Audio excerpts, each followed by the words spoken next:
İnşallah bir daha bu ülkenin hiçbir ferdi, hiçbir annesi böylesi bir acıyı yaşamaz. Ve hepimizin bir daha böylesi bir acının yaşamaması için olağanüstü çaba sarf etmemiz Şimdi gerekiyor. efendim burada tek bir slogan görüyoruz. Türkçe şehitler ölmez sloganı atılıyor. Bir karmaşa da yok. Bir fikir birliği var zannediyorum bu cenazede. Diğer günlere oranla çok farklı bir atmosfer yaşanıyor Diyarbakır'da.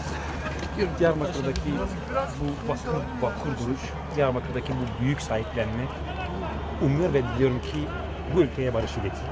Onurlu barışı getirir. Çok teşekkür ederim. Gene efendim kadınlar kaybediyor galiba bu tür rejimlerde de.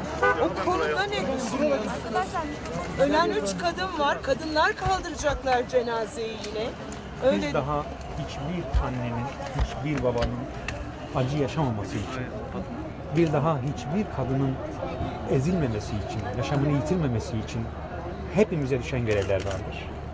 Bir an önce ama bir an önce bütün bu süreçlerin barışa evrilmesi gerekiyor. Bunun için cesaretle, kararlılıkla, müzakereye, diyaloğa, onurlu bir barışa hepimizin sahip çıkması gerekiyor. Yarın bir dönüm Özgürlüğe sahip çıkmamız gerekiyor. yarın bir dönüm noktası diyebilir Benim miyiz? gördüğüm kadarıyla Diyarbakır 7'den 70'e şu anda aynı duyguyu yaşıyor. Diyarbakır 7'den 70'e misafirlerine, 3 cana, 3 fidana sahip çıkıyor. Diyarbakır 3 fidana, 3 cana sahip çıkarken bu ülkenin onurlu barışına sahip çıkıyor. Kardeşliğine sahip çıkıyor.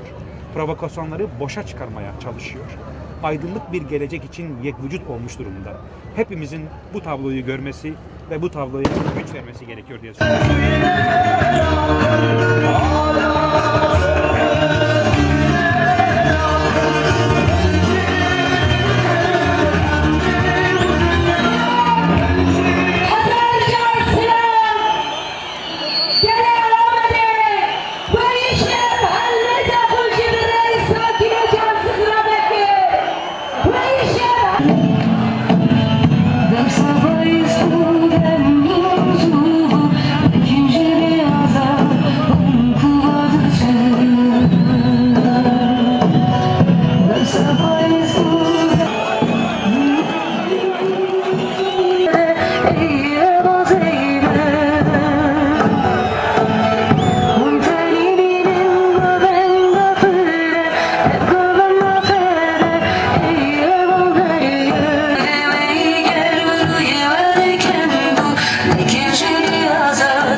Var in aksiyon.